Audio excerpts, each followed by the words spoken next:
Alléluia, Alléluia, Alléluia, na Yeshua. Alléluia, Alléluia, Alléluia, na Yeshua. Alléluia, Alléluia, Yes. Alléluia, na Yeshua. Alléluia, Alléluia, Alléluia, na Yeshua.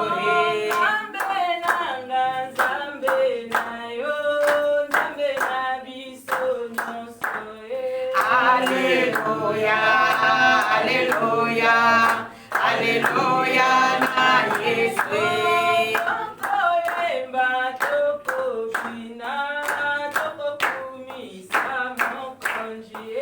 Alléluia, Alléluia, Alléluia, na Yeshua.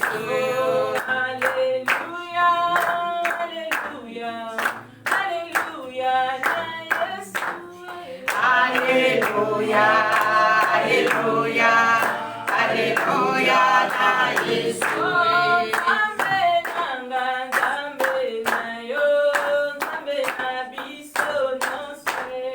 Alléluia, Alléluia, Alléluia, na Yeshua. Alléluia, Alléluia, Alléluia, na Yeshua.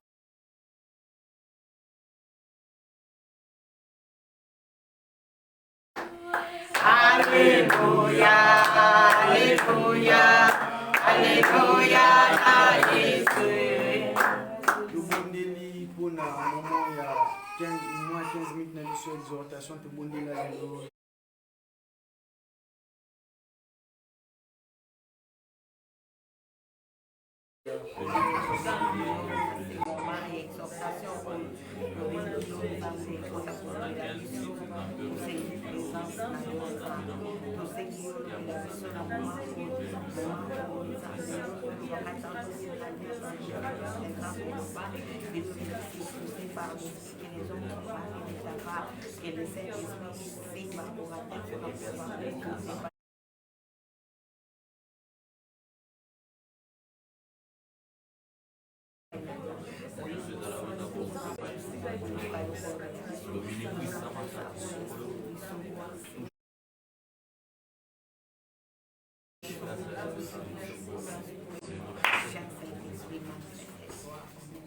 Le Dieu d'Abraham, le Dieu d'Isaac, le Dieu de Moussa et d'Inabala, aujourd'hui le Dieu de Lufungu.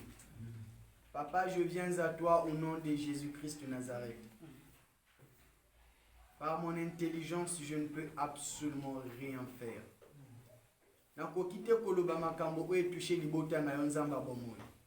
Na bondele pa na yo nzamba. Na mitiki na komi kita nyonso lobela libota na yo oyo yo lingi kolobela libota na yo sous l'onction ya mon papa Lufungu Mwadi. Na kombo na Yesu. Na mitiki pa na yo na komi kita nyonso tata lobela libota na yo nzamba. Na kokite kolo ya kopesa bango loko yo tepa na yo nzamba soki yo pesi tenzamba.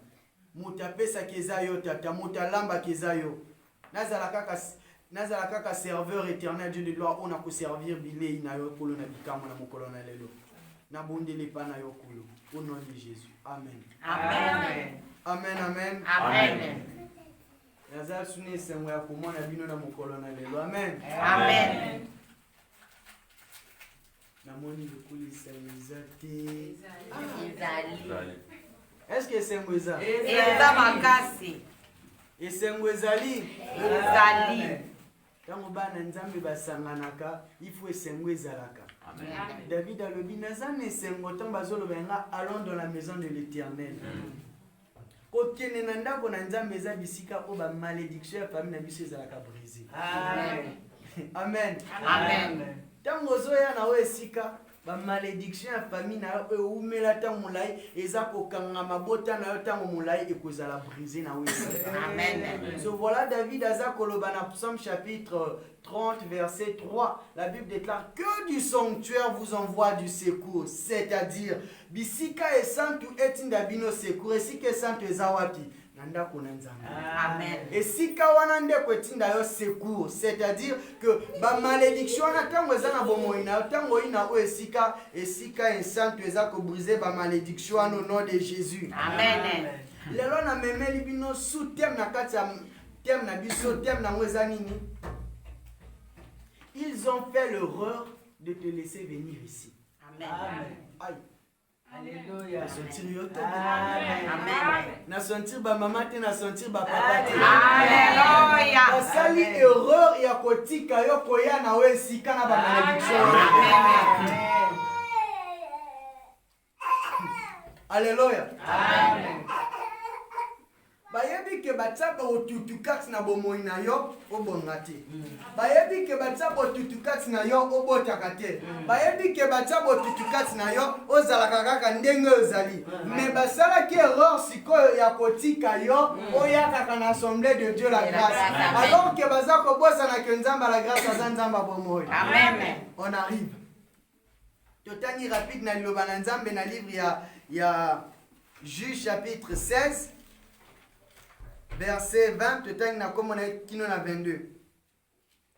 Elle dit alors, les Philistins sont sur toi.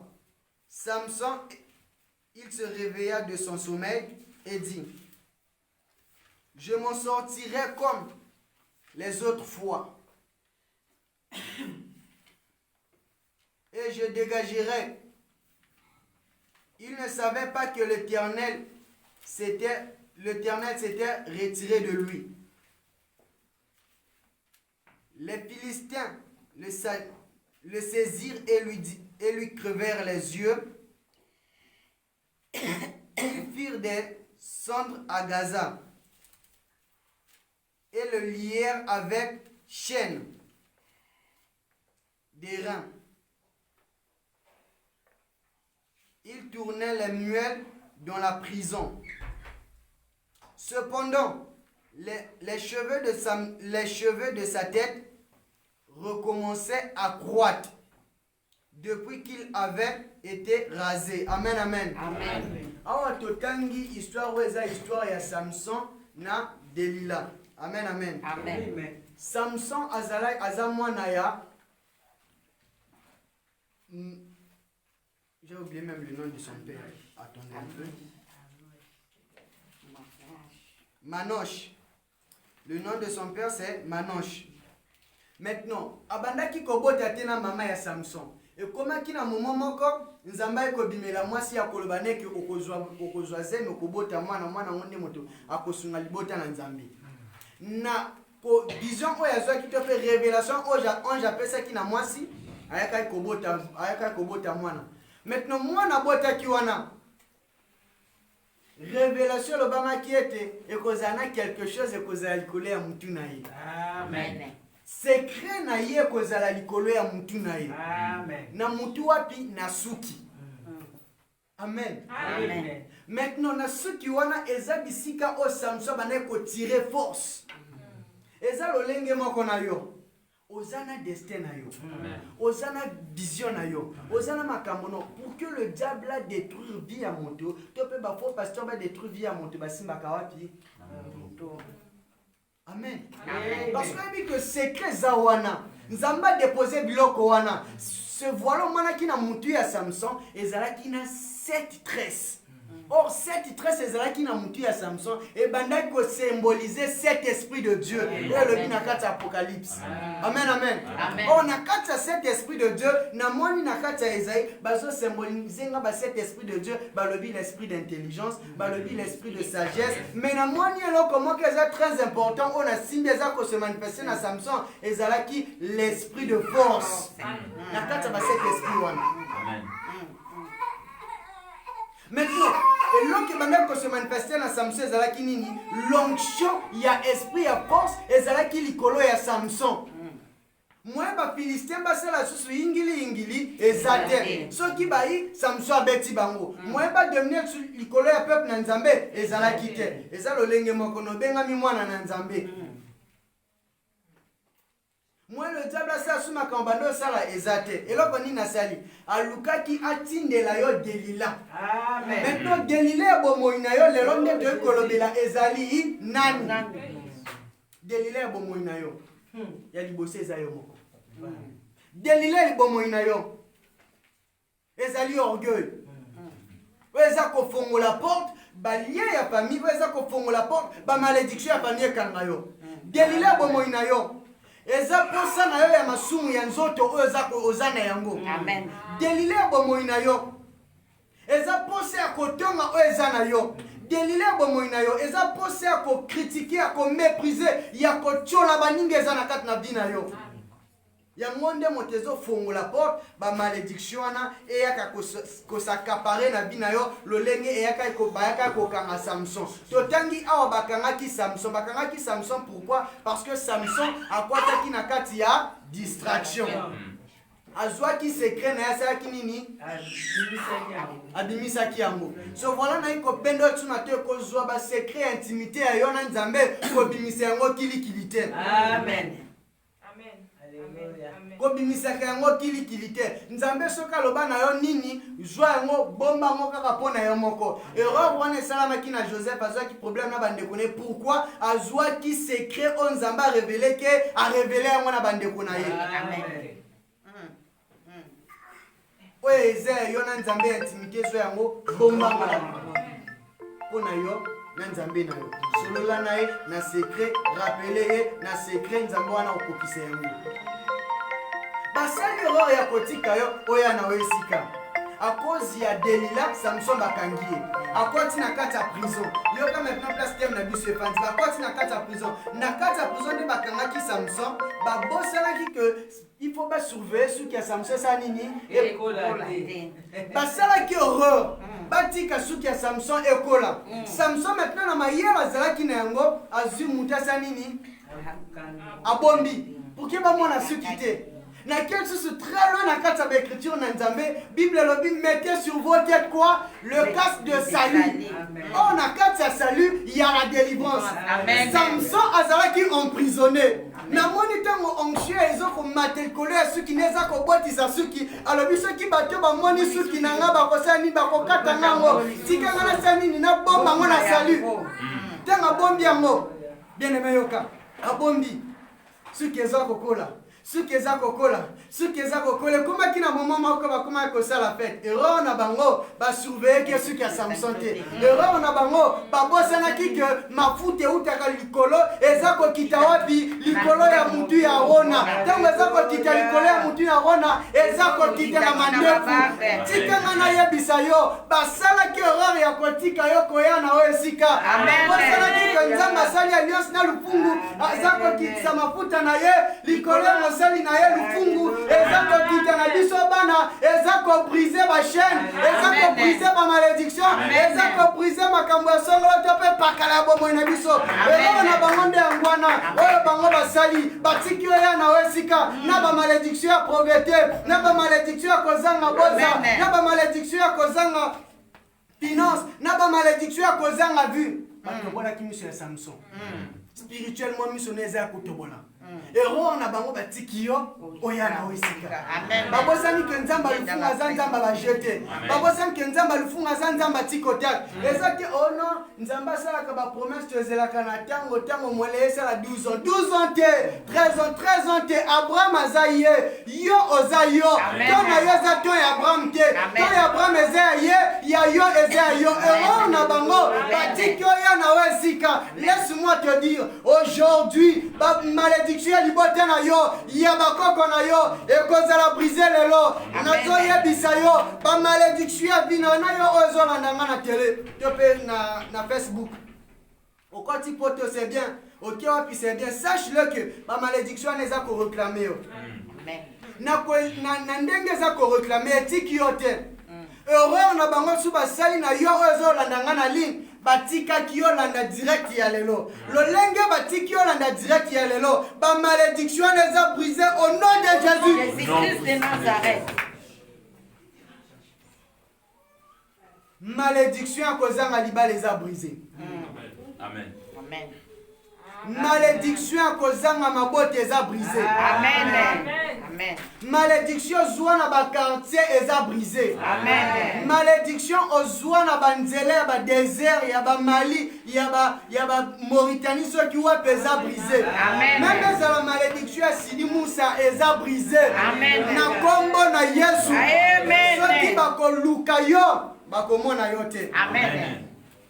So ki ba ko luka suba lié yo ba ko kutana nzamba lola. Amen. Samson bakangie bazosalisa fete baza komema Samson bakontrole ke mutu na ete erreur na bango nde yango wana baza komema Samson sans kokontrole mutu ya Samson sans koremarke ke mafuta eza komata likolo ya mutu ya Samson bazotambwisa Samson na mafuta na ye ya makasi baza kotambwisa yo na mafuta oti kozwa epai mafuta oti kozwa na yo esika mafuta eza kokita likolo ya pana biso Jean-Marie eza kokita na bomoi na yo baza kotambwisa yo na kati na prison bazoyeba te oza na makasi ya sika bazo koyeba te oza na onction ya sika bazoyeba te oza na puissance ya sika baza kotambwisa yo babosani ke pouvoir no ya maloba ezongi baza kotambwisa yo babosani ke puissance na yo ya maloba ezongi baza kotambwisa yo babosani ke yo oza susu moto simple te okomi moto nzambe. Amen. Amen. Amen. Okomi moto nzambe. Erreur na bango ndango wana baza kotambwisa yo bazomema yo metango okomaki na bisika fete osimbaki babeton. Alléluia. Olobi nzambe pesanga makasi na yo. Amen. Babosani ke ntango okofongola monoko olobi o nzambe lufungu pesanga makasi na yo. Nzambe wana opesa yo makasi. Amen. Ntango Samson simbi babeton asali na makasi tu babeton sani ni ekwe ba Philistins nyonso bakufi na kati kuna. Laisse-moi te dire, Samson akufaki na ba Philistins parce que asengaki bongo. Mais yo okosenga liwe ya bomoi na yo te, mais okosenga liwe bato baza kobundisa bi na yo. Amen. Amen. Amen. Okosenga liwe bato baza kobundisa bi na yo. Amen. Lelo naza ko rassurer yo. Basanga na 1000 ezala ya pami na bino. Ya Mali, ya Sénégal, ya Congo, ya Maroc, ya Sidi Moussa, ya wapi basangana pona koluka kosakana na yo na onction ozwi lelo eza koboma bango au nom de Jésus-Christ de Nazareth. Gloire à Dieu. Gloire au Seigneur. Bakokufa. Ils vont mourir.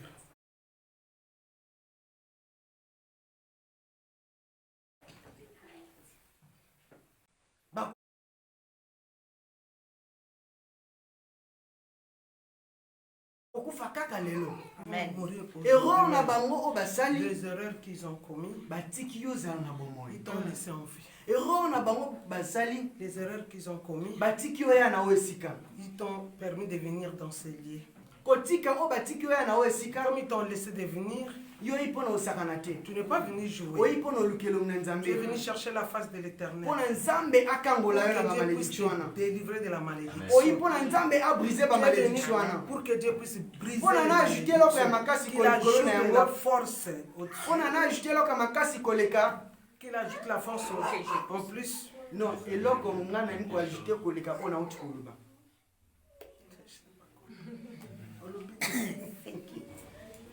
Ce que j'ai dit. Ah, ok. Ce que j'ai dit, Nalingi koloba nini? je voudrais dire ceci. Erreur bamba sali. Les erreurs qu'ils ont commis, Batiki yo ya mercredi ya lelo. ils t'ont Amen. laissé de venir, c'est mercredi. Mercredi kaka ya lelo. C'est mercredi. Kaka na Aujourd'hui, monga tozo bondelo. en ce moment que nous prions, 14h ekokate. 14 ans ne va pas atteindre. Wana 43. Nous avons 43, 45 ekokate. 45 ne va pas atteindre. Samson asimbaki bapoto wana. Samson avait touché des poteaux. Ntango asalaki yango boye ekweyaki. Quand il a fait ça, c'était Yango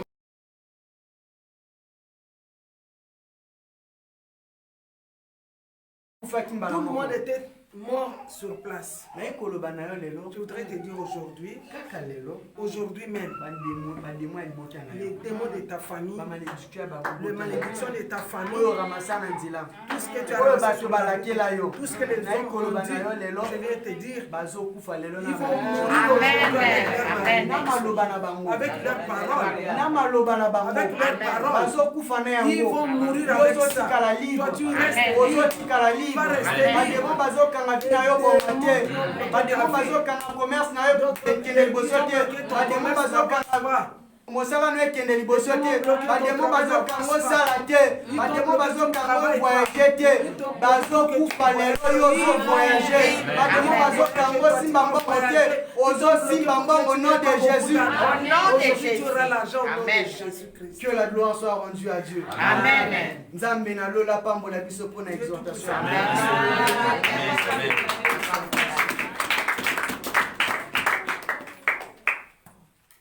Baba wa mbinguni, hakuna Mungu kama wewe. Baba wa mbinguni,